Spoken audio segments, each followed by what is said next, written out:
But I want to start a new term, conspiracy deniers. I like that. I mean, how did the word conspiracy and theorist get to be the same word? I mean, like, you can't say one without saying the other. You know, because I always say in my talks, you can call me a conspiracy theorist if you call everyone else a coincidence theorist. You know, but I mean, either we're both historians or we're both theorists. I mean, they even had a series on Katie Couric's Today Show. It was called Truth or Conspiracy. Well, that's a good way to frame it. It's got to be either truth or it's got to be conspiracy. Yeah, it's one or the other. Yeah, it's one or the other. You know, but, or the left will say, well, there are limited conspiracies. I mean, there are, like, you know, government operations, but, you know. But they think there's only, like, there's either that or you're talking about the Illuminati and 7 guys in a room that control the world for the last 10 centuries. Well, you know, that isn't my view either. I agree with Ishmael Reed in Mumbo Jumbo. He has this opening quote, and he says, the real history of the world is a history of competing conspiracies. Yeah. Because conspiracy is just, in the Latin, conspire, to breathe together. Some people have worse breath than others.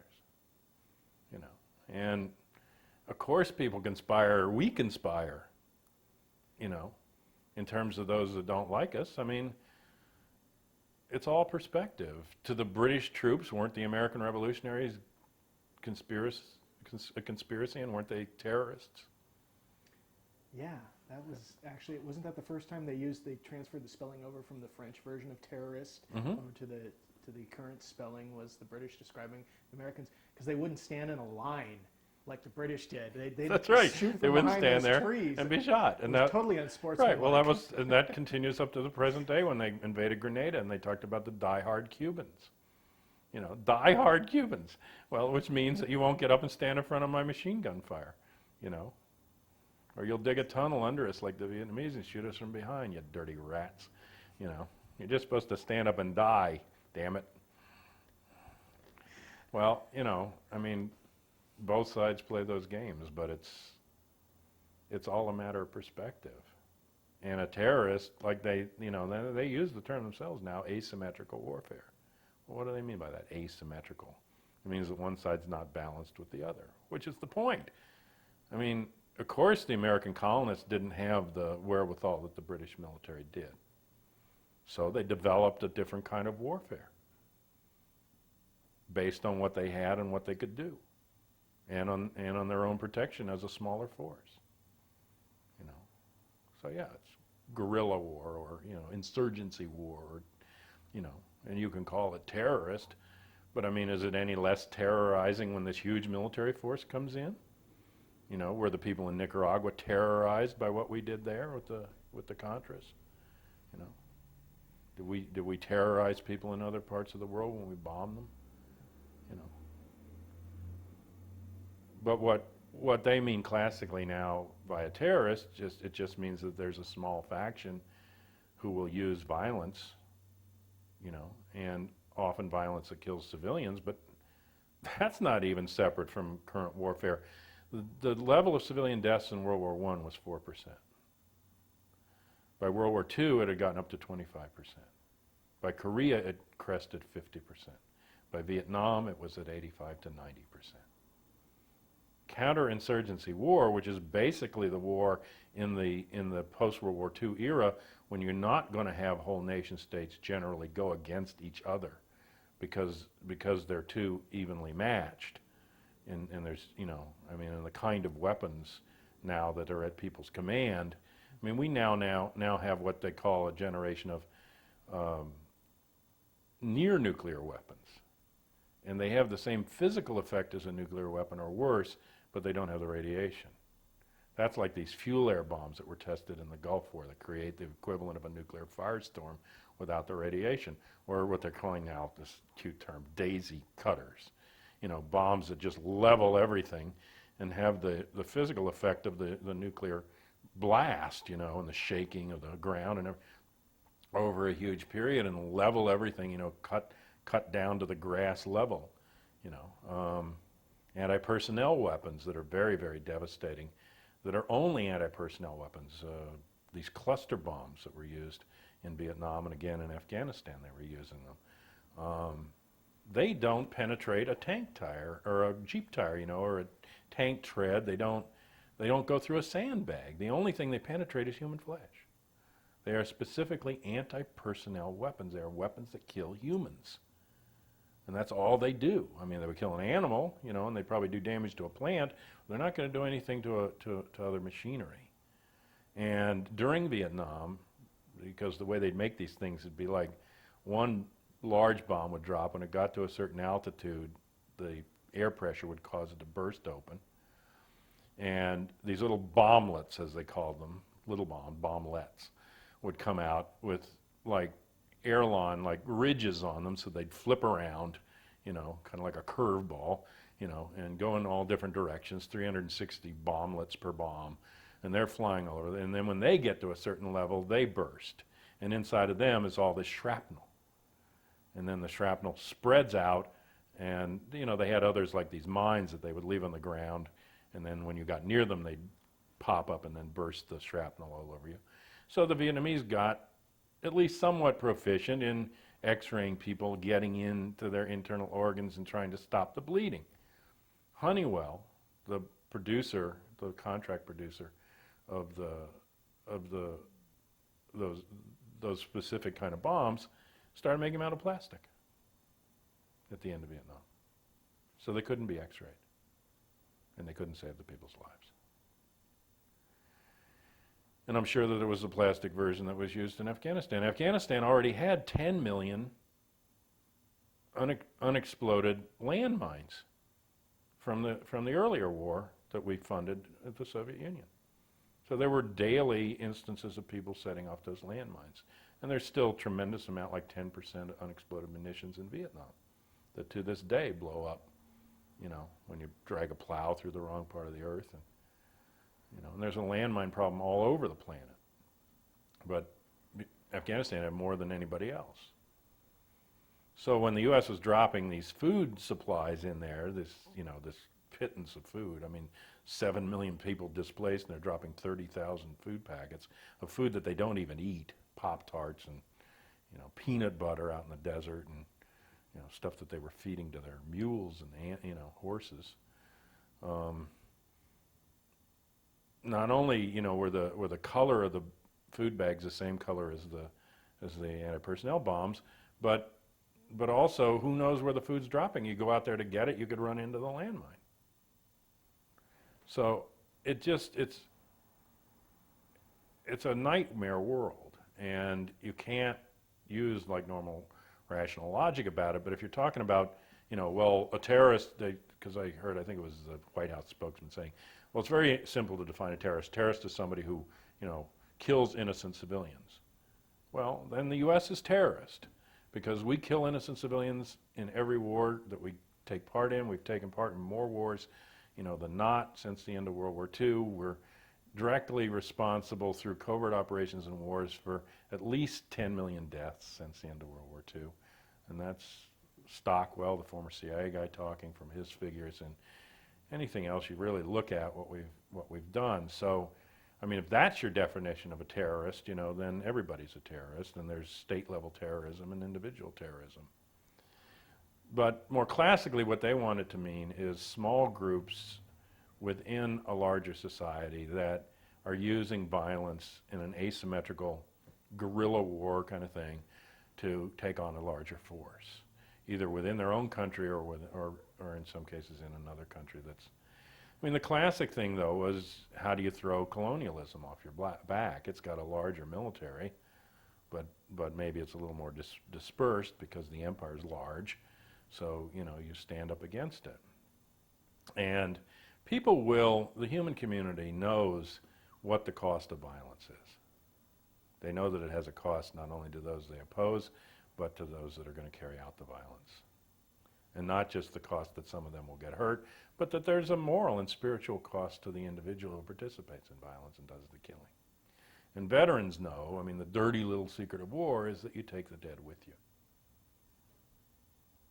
And the killing doesn't stop. If you want to read a good book about what's actually happening now on killing, is a book by Lieutenant David Grossman, who is a trainer in the military, and admits in the book that, you know, they knew historically that as troops got closer to each other and human face saw human face, the accuracy of the fire got diminished. And so people would fire into the air, they wouldn't fire, and they had this flight-fight response. So the closer troops got, the less efficient their firepower was, unless it was coming out of the air or some distance. So they consciously began in the time of the Vietnam War to break down this normal human reluctance to kill another human being.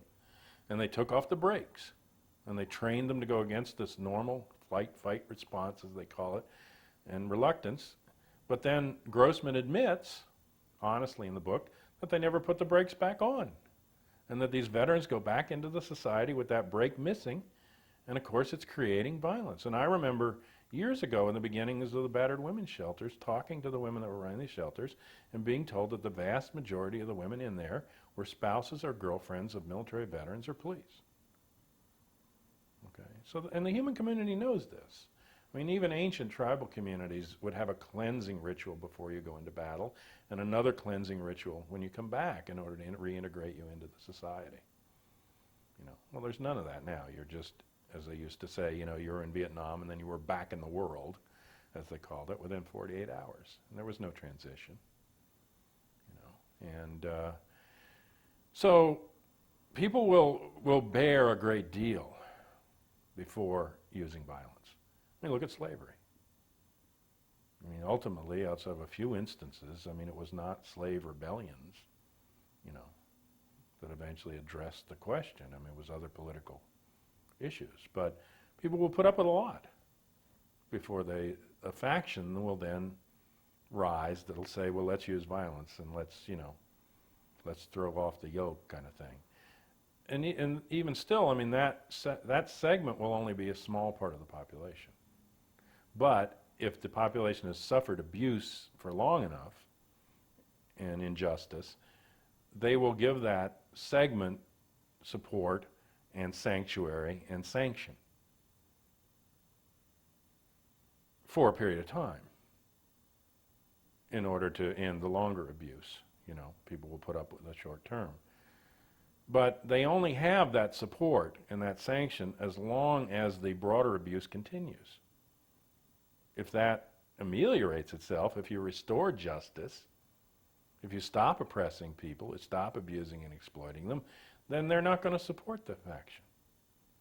And two simple examples right now in the modern world. One would be the militia here in the United States. They have that kind of an agenda. Let's go out, barricade ourselves with our guns and, you know, fight the government. Who supports them? They don't have any support because there isn't enough abuse, you know, to justify it. The IRA would be another example. There was a period in history of British colonialism and the British abuses that the IRA became popular in Ireland, you know, and had a lot of support. But in the last 50, 100 years, many of those conditions have changed. They're not perfect, but a lot of the raw abuses are done with, you know. And so there's still a segment who continues in that mode, but they've been forced to the negotiating table because they don't have the popular support anymore. Now, if you respond in kind to terrorism, you create more terrorists. Castro is a simple example of that. He goes after Batista. He goads Batista with a little attack. Batista over-responds. More people get hurt and get angry. They come over to Castro's side. Batista loses his moral authority and his leadership. Castro gains, and then he goads again. Okay, and eventually Batista collapses. Or look at Israel, where you have this constant tit-for-tat military response to, you know, some people throwing stones or people blowing themselves up in a cafe, you know, and you have this militarized response. Obviously, if war or violence was the way to peace, was the way to resolve things, the human community would have settled it long ago. But to any rational person, you can see that that's the dead-end way to go. You know, and you may have all the moral outrage and justification in the world for wanting this revenge, or this is all we can do, and violence is all that other guy understands, and all of that logic, but in the end, if you just step back, you have to be able to see that that's a dead-end proposition. It's not going to resolve the problem. In Paris, when they were doing some of the terror bombings in the 90s, the people carrying out the bombing attacks were the sons of Algerian freedom fighters from 20 years before, who had been killed by the French troops. So you get this generational rage response, and you create more enemies. You create new terrorists by responding violently to the first batch. And it's just a cycle. It's a cycle of violence. And the only way out of it is to break the cycle of violence, for one side to say, we're not going to play that game anymore, and to restore justice. If you restore justice, then you get to the root of the problem. If you maintain the injustice, maintain the arrogance, and just attack back, you're going to get more of the same in kind. You know? And that's the lesson that nobody seems to have learned. But by now, in the 21st century, with the weapons at the level that they are, with the level of civilian deaths in war, war is just not a proposition. It's not. For the human community, for anybody that goes beyond me, mine, and the hell with you, for anybody that understands what us, ours, and let's cooperate means, for anybody that comprehends how societies work, I mean, just take it down to a neighborhood level.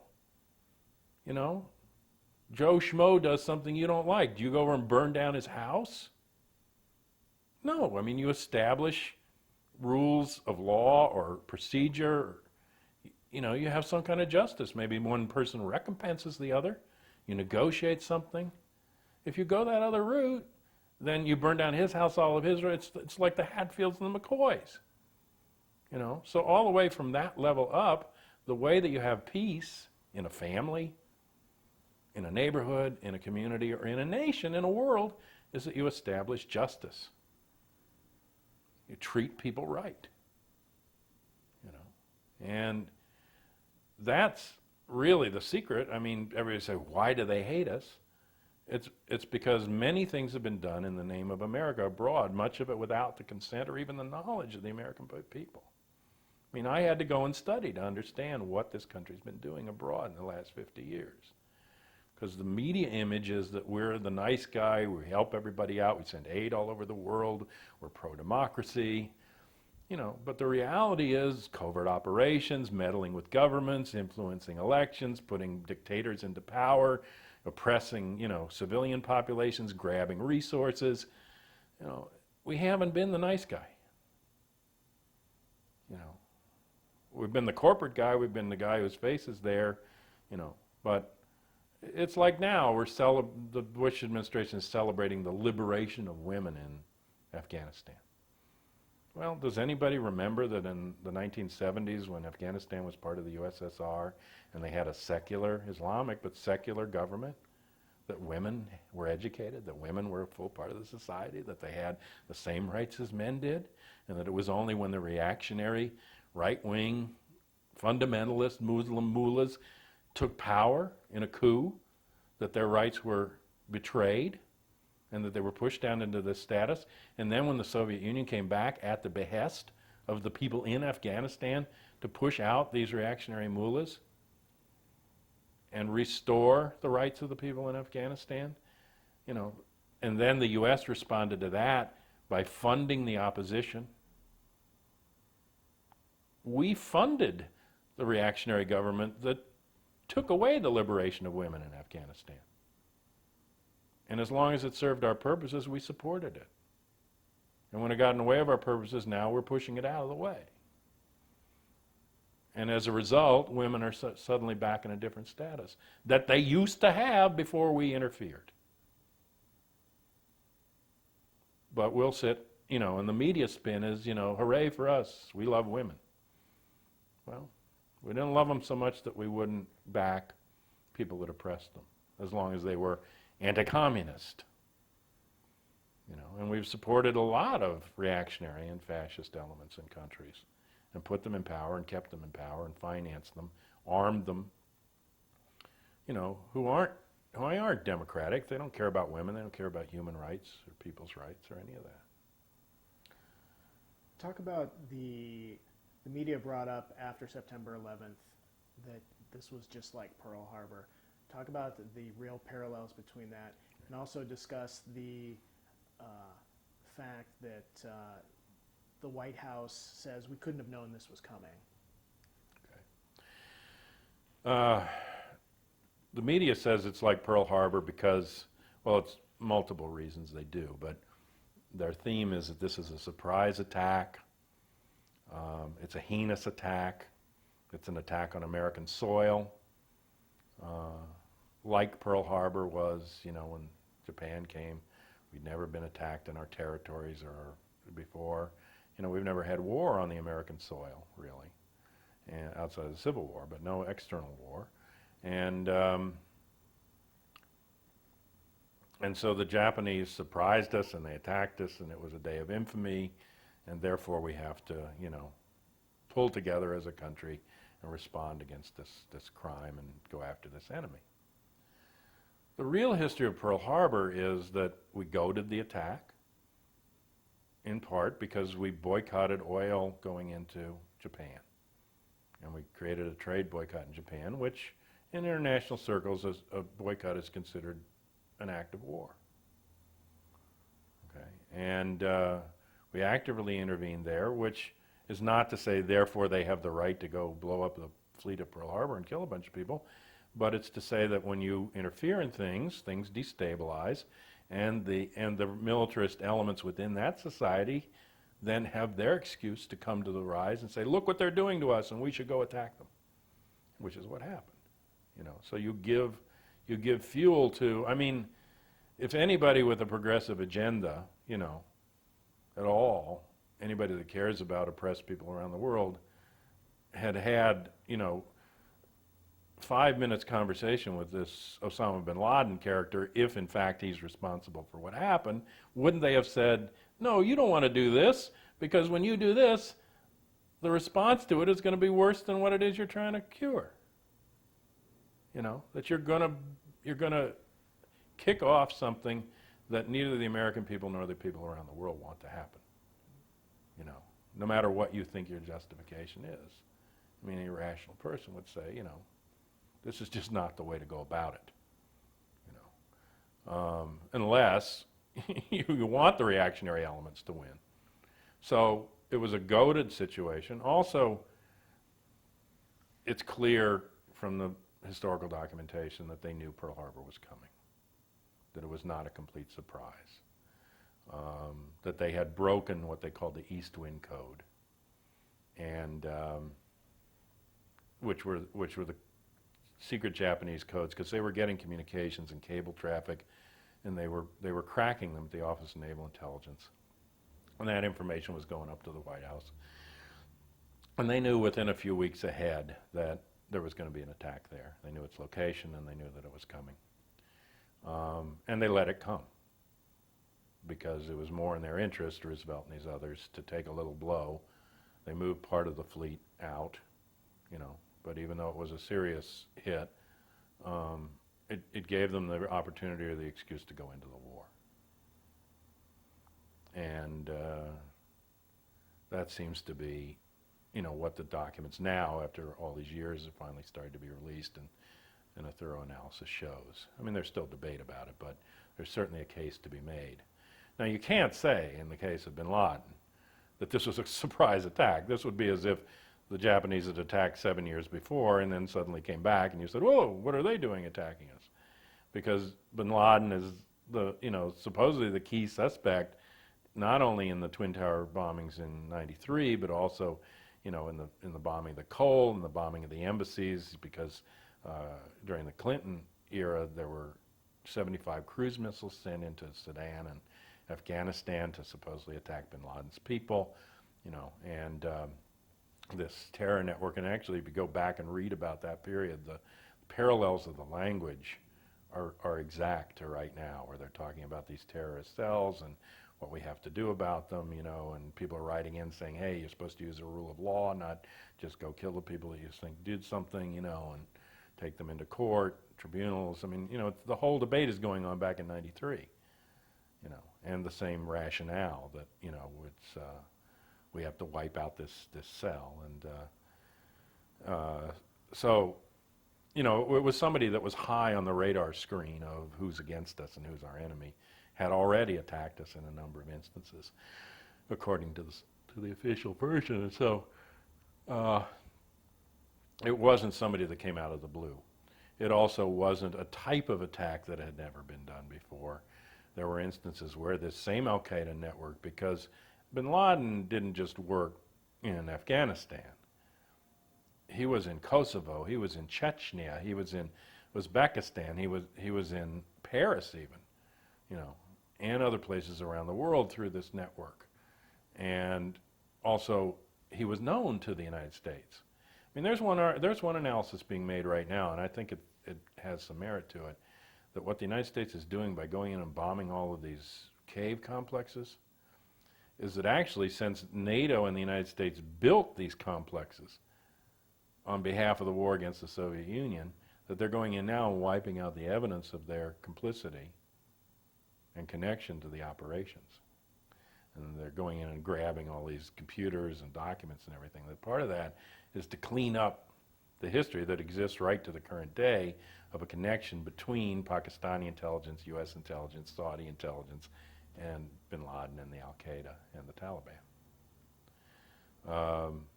A lot of the left, to the extent that it's being conspiratorial at all, is saying that this is blowback, which is an unintended consequence of an intelligence operation. I don't believe it's blowback. I believe that bin Laden, had he been really acting as an independent element against U.S. interests, would have been wiped out. And it came as no surprise to me that we didn't capture or kill bin Laden. I said from the start that they would not. And they began to hedge their bets. They started at the beginning saying, we know who did this and we're going to go get him. Then they said, oh, we have to smoke him out and then we'll get him. Then they said, well, you know, he's only one among many and it doesn't matter, we'll get him eventually, we don't have to get him right now. Then they said, getting him isn't our mission. Then they said, we don't know if he's there or not. Then they said, they don't know if he's alive or not. And now it's like, well, you know, we don't know, but we'll get him. Don't worry about it, we'll get him. We got other people to get now. Well, to me, he was always, from the beginning, worth more to them as a will-o'-the-wisp who can go into any country and then that country can be bombed, you know, than a dead I mean, you kill bin Laden tomorrow, American people are going to say, breathe a sigh of relief and say, okay, our problem's solved. How are you going to convince them that you have to keep going? You know, so yeah, leave him alive. Almost everybody they've demonized in the current warfare scenarios is still alive and kicking around. I mean, you think about Noriega or Saddam Hussein or, you know, all these people that suddenly come up on the radar screen and they get to be the devil for their 15 minutes, you know, they really don't go get them. And so I don't think they really intended to. And I think that really goes all the way back even to Castro, because Castro, I think, was useful to them. There were elements of the CIA that actually financed Castro into power. There was a certain segment that wanted Priya Sakaris and the mob guys, and then there were CIA guys that were running guns to Castro. In fact, Jack Ruby and a guy named McWillie were running guns for the CIA to Castro, and wanted him to come into power. But then what happened was the U.S. forces wouldn't finance him, and so he turned then to the east to get, you know, his support. But there's this whole story, and I'm sure you've heard it, that the mob and the CIA aligned at some point in order to kill Castro. And they had this Operation Mongoose, and they tried to tie Bobby Kennedy into this, and they tried to say that that was blowback too, that it fell, you know, it ended up with the same people that they prepped to kill Castro, killing John F. Kennedy, and then Bobby, you know, realized he was to blame. Bobby, I believe, was put into the CIA and Mongoose to stop it. I don't believe that the Kennedys knew that there were plans to kill Castro. Kennedys were very upset about the assassination of ZM when they found out that happened. And when they had already stopped the raids on Cuba, and I think when they found out about Mongoose and to actually kill Castro, they went in and you know, put an end to it, and were actually trying to normalize relations with Castro, which was leaked. Part of how Kennedy got killed is that fact was leaked through the intelligence community to the anti-Castro Cubans, which infuriated them, and then that guaranteed their operation on the mechanical level, their cooperation with trying to kill Kennedy. So I think many groups were involved by the people that actually killed Kennedy on the top, and the Joint Chiefs of Staff involved rogue elements of the CIA, elements of the anti-Castro Cubans and the mob in the hit at the time on the mechanical level, so they could take credit then and pat themselves on the back. But later, if necessary, they could take blame rather than the blame. It's like the fingers, but you can't see the palm, the wiggle of fingers. So all those are up there. But I don't think that was really true. I don't think they ever really intended to kill Castro. And these stories of exploding cigars and shellfish toxin, all this crazy stuff that they were doing, I think is just smoke. I think they sat up at nights, and thought up some nutty stuff to tell people that they were going to. When Giancana and some of the other mobsters, Marcello, were brought in the House Select Committee in the 70s and the Church Committee to look into these assassination plots, Frank Regano, who was the attorney to both Marcello and Giancana, told the story that Marcello went into the hearings, and coming out, he asked them, they were closed hearings, and he asked them, what did they want to know? And Marcello said, they want to know about, were we part of a plot to kill Castro? And he said, well, what'd you tell him? He said, I told him the truth. He said, we were never trying to kill Castro. And I think that is the truth, that the Castro killing story was the cover story for them developing a domestic assassination capability that killed Kennedy. But if anybody ever asked what they were doing, we're training to kill Castro. Because if they can kill Kennedy, they can sure as hell kill Castro. So why is Castro still alive?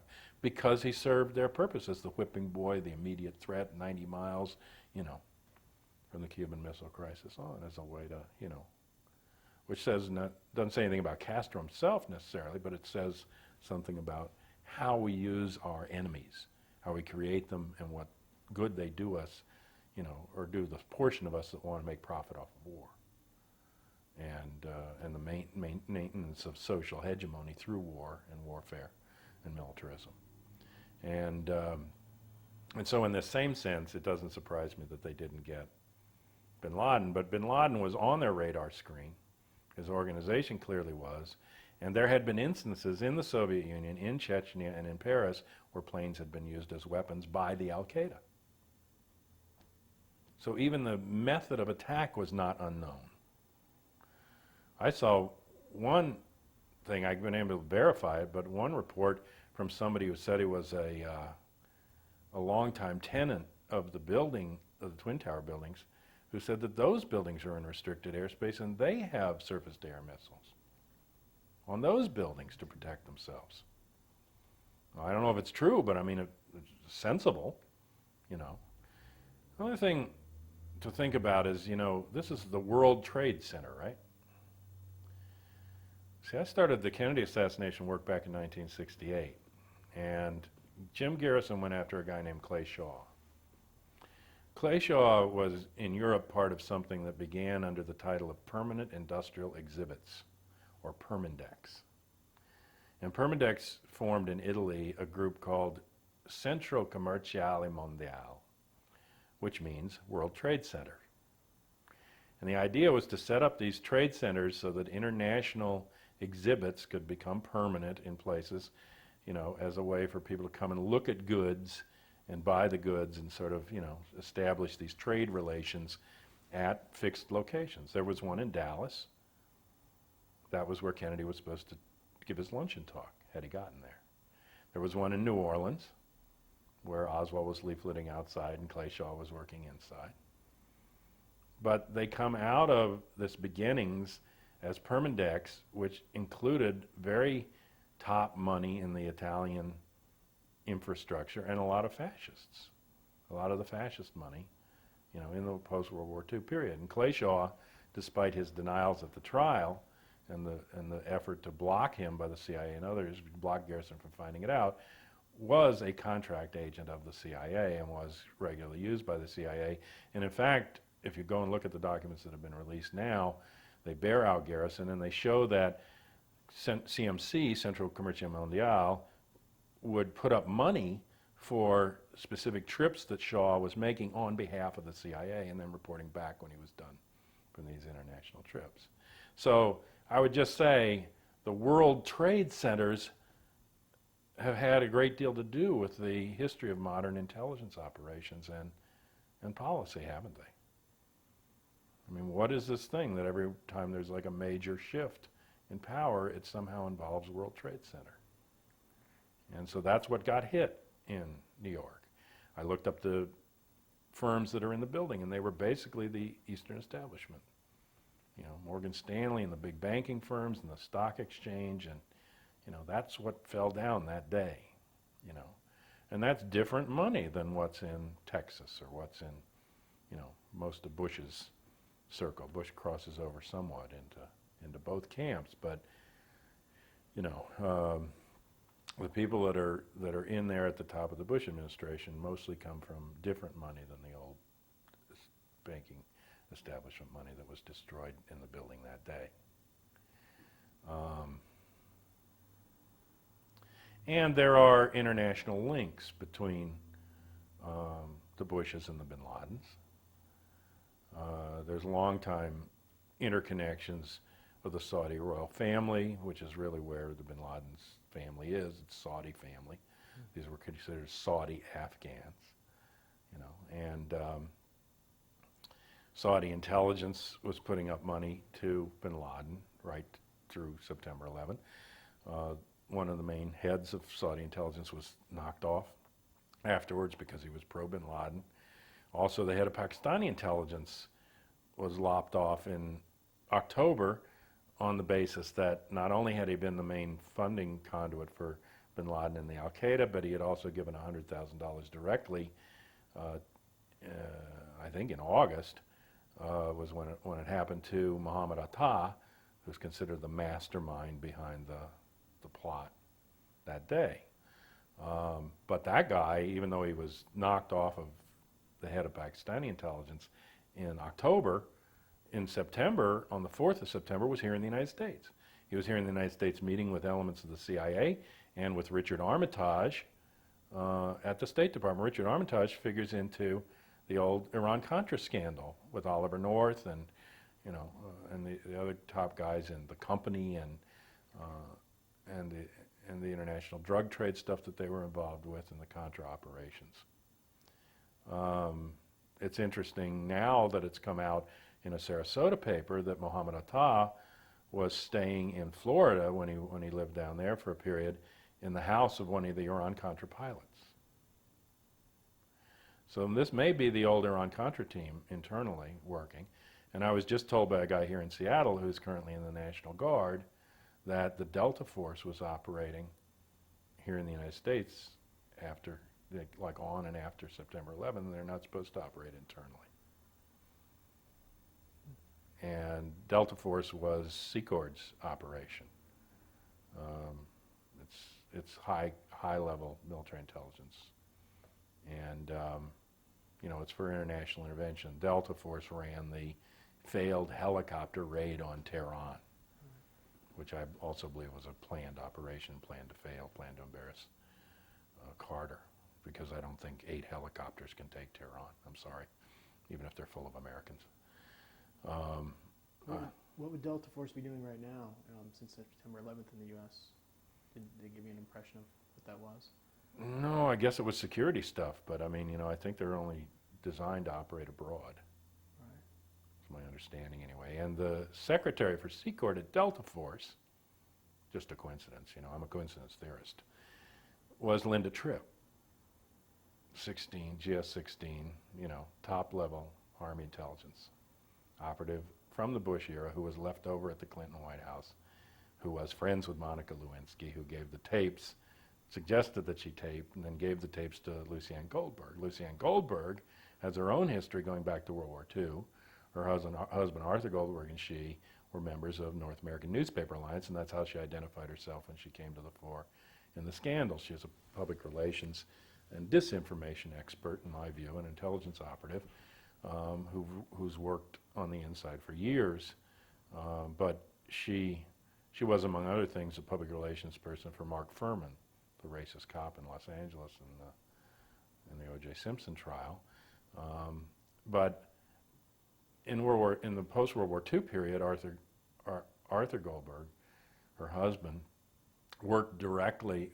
NANA was formed out of Lord Beaverbrook and British naval intelligence circles, and Lord Beaverbrook, who ran the London Sunday Times, as a cover for intelligence agents to go abroad as journalists, and also as a way to plant intelligence disinformation stories through a supposedly legitimate news network.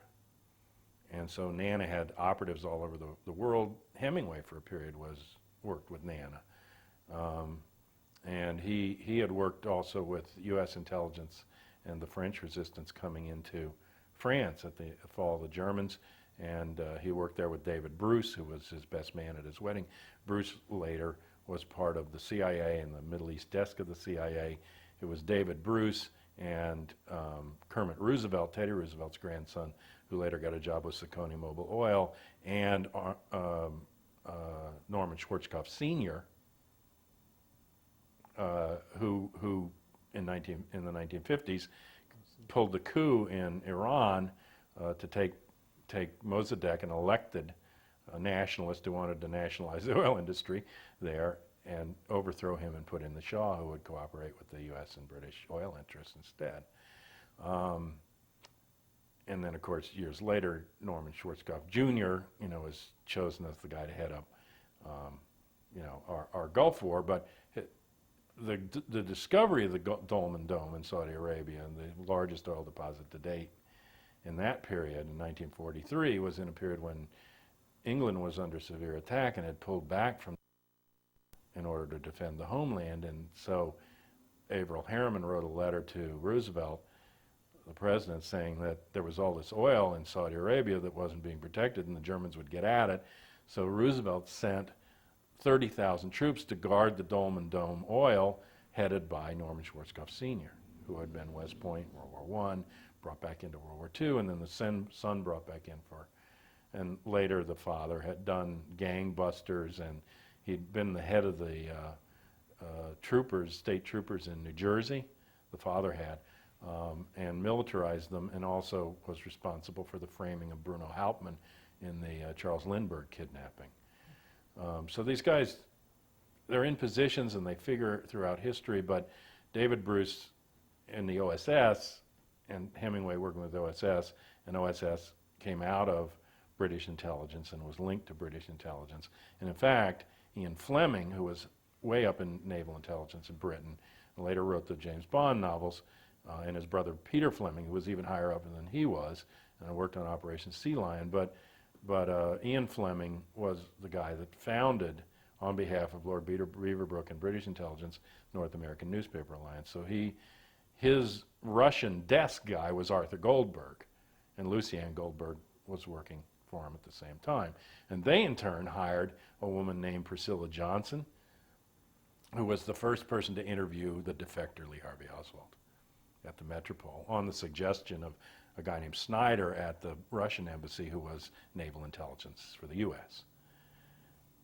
U.S. naval intelligence is the largest and oldest intelligence network, and it grew out of British naval intelligence, which had run the empire for 500 years. And then there was another woman, Aileen Mosby, who worked for NANA, but also worked for UPI, who interviewed Oswald. And so those are the early Oswald the Red stories, backing up Oswald, who himself was naval intelligence and had a crypto clearance in the Marines and went everywhere the U-2 was stationed. And I'll tell you a local story, because I live around D.C. I went into Dulles Airport. This was probably mid-'90s. And we have wonderful airports. We have an airport now that's named after Ronald Reagan, and one named after Allen W. Dulles, and so thank you. But Dulles Airport's out there in the Virginia Sticks, and they had an exhibit up at the airport about reconnaissance photography, satellite photography, and what you can see from a satellite and how it helped U.S. intelligence. But it was a phony exhibit, because the examples that they would show of these satellite photos were like fuzzy overviews of towns without much detail and some roofs and no detail. You can see a golf ball. You can read a license plate. You can discern the expression on my face from a satellite, as long as there's nothing in the way. And then they also use computers now to resolve through cloud cover and get better images, and they have a lot of techniques, infrared and things that can look at things. And then they also have remotely piloted vehicles that can go up under cloud cover or beyond horizon and feed back to the satellites from a better location to do that. And they've had that since the end of World War II. The British had 100,000 remotely piloted vehicles up in the air for reconnaissance purposes after World War II, so at different points. But they were doing spying, and of course part of this exhibit is the beginnings of it, which is the U-2 and this spy plane that went down in the Soviet Union while Oswald was there. And Oswald in his diary said he went to visit Gary Powers. And there's a lot of evidence, and Gary Powers eventually said it himself, that the U.S. shot the plane down by blowing it up, stopping the engine and then causing it to crash rather than a Soviet missile hitting it. And it was because they were on the verge of a détente between Eisenhower and Khrushchev. And so by creating this international incident, the U.S. that was my introduction to like government perfidy, because I thought only those lousy Russians spied. And now suddenly here we have to admit that we're spying, and we've been lying to the American public about what this plane was doing. And Adlai Stevenson is furious because they lied to him, and he's representing one thing in the UN and the other thing is true. And then Eisenhower has to make the admission, and then Khrushchev is furious, and the whole détente breaks apart. But Powers finally, admitted about 2 weeks before he died in this strange helicopter crash over Los Angeles when he was doing like traffic stuff from a helicopter. And 2 weeks after he said this on the radio, that he thought the United States brought his plane down, then his helicopter went down and killed him. But Gary Powers is there, and there's this incident with the U-2. So they show the U-2 model in this exhibit, and then they show a glossy photograph of some Quonset huts and some long trailers that they say are one of the pieces of evidence that led to the Cuban Missile Crisis, that these photos were trailers that were bringing the bombs in, the nuclear weapons, and they were being stored in these Quonset huts. And they're fairly clear. I mean, you can see these buildings and trucks and things like that from the U-2 going over and taking these pictures. Well, what I noticed, and 99.9% of the American public, if they noticed this, would take no meaning from it, I'm sure. But I'm looking at this photo, and at the bottom there's this, and then it's an actual glossy photo from the time. Typed across in these old typewriter letters is, courtesy of Jagger Charles Stovall. Jagger Charles Stovall was a firm in Dallas that did photo analysis work for the Office of Naval Intelligence and the NSA in 1963. Or not, no, in 1961. At the time of the Cuban Missile Crisis. And so it's telling me that these pictures came through this subcontracted firm, having been analyzed by them from the U-2. In other words, they were analyzing the U-2 photos. And they gave this, but the significance is that one of the employees in 1961 of Jagger Charles Stovall is none other than Lee Harvey Oswald. And he was their photo expert, and he knew how to do photo enlargement and photo reduction down to microdot level. And he, in fact, subcontracted not to Jagger Charles Stovall, which didn't have good enough photographic equipment. He went over to a public relations firm, Saul Bloom Agency, where Jack Peterbaugh and Elizabeth Forsling worked, and he did the photo work there. And he went over there about 60 times and did this work. Well, it was Jack Peterbaugh and Elizabeth Forsling here, later Harris, but it was Elizabeth Forsling then before she married Leon Harris from the department stores. Those two were called by Bill Moyers as the front operatives for the motorcade through Dallas, in which Kennedy was killed. And they set up the motorcade route. So Oswald was at both shops, but when I saw Jagger Charles Stovall on this photograph of what started the Cuban Missile Crisis coming out of the shop where Oswald did the analysis, I mean, what does that tell you? But as I say, 99.9% of the American public would see that and it wouldn't have any meaning to them. But it's only the devil's in the details, I mean, and the way you figure things out is that you have to go and do your homework. And you have to understand who people are and what these companies are and what histories they have. Hillary Clinton said there was a vast right-wing conspiracy, and she told the press, go look into the backgrounds of these people. But nobody did. I did. I mean, I know who Linda Tripp is. I know where she comes from. I know where Lucienne Goldberg is. And this is an intelligence operation against Clinton. It's a created scandal, you see, but people don't look at it. So there were all kind of operational changes on September the 11th, And there were calls right away for a 10-year war. They kept talking about a 10-year war. That was significant to me because my mother revealed to me after all those years at the Pentagon that she had actually reversed plans that Kennedy had revealed in April, and those were a reversal. So there were two reversals. In April of 1963, orders came from the White House that caused a reversal in her projections. Her job was to project the overall national draft call for the Joint Chiefs of Staff. She was a manpower analyst under the Deputy Chief of Staff for Personnel, DESPER, in the Pentagon. They would give her a current force level and a force level where they wanted to be 5 years down the pike. And she would have to project each year in between how many would die, how many would re-enlist, how many would retire, how many would join up, and therefore how many would they have to draft in order to get to the force level, whether it was up or down 5 years from then. And she had like actuarial tables to figure those percentages out. If they were going to be in a combat, then there was a Department of Operations at the Pentagon that would send her combat attrition figures.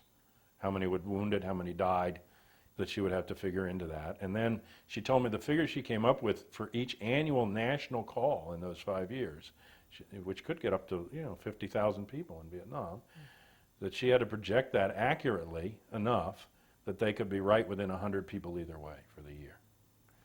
Okay? And then they'd take whatever figure she had and they'd multiply it by 5. And that was because she told me 50 to 55% would flunk the physical of those eligible. Another 10 to 15% would get a deferment or exemption. Another 10 to 15% would no-show or resist, and then they were back to the 20% they needed in the first place. And so they projected those figures out, and I remember her sweating them coming in 5 years later, each year, what she had done before.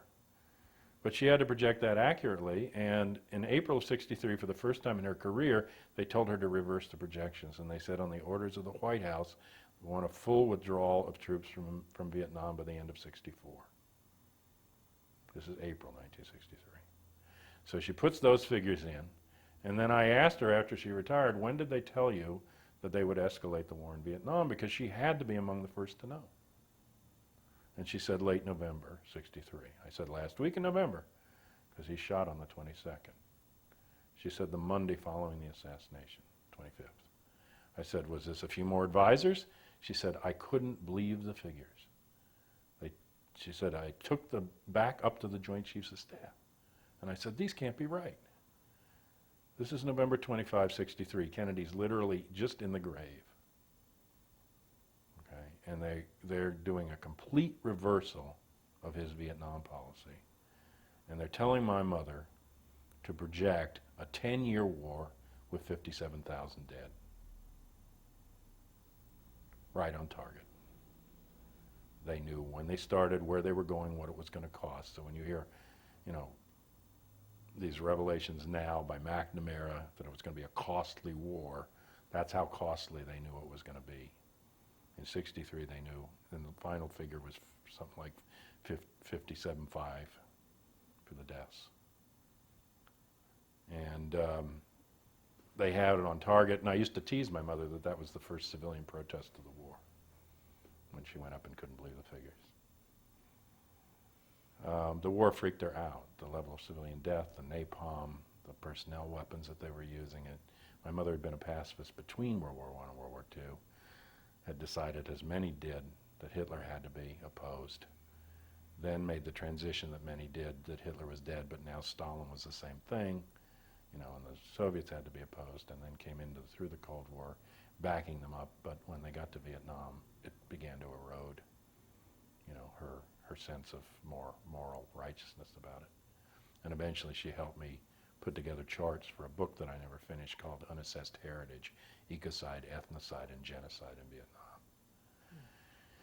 Vietnam. Tremendous destruction in the country. But in any case, I knew from that they plan wars 10 years in advance, and they plan them quite accurately. So when I heard these statements from the top Bush administration officials in the days following September 11 that we're going into a 10-year war, and then finally there was a statement by Cheney saying the war may not end in your lifetime.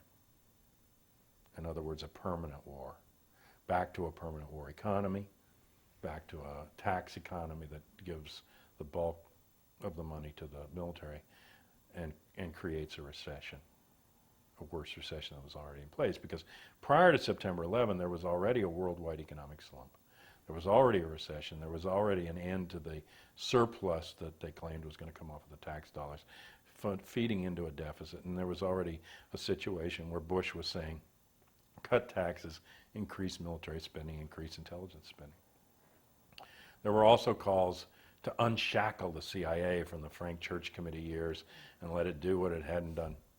The funniest thing to me about that was all these people at Congress were standing up saying how the CIA couldn't operate and it needed all these authorities.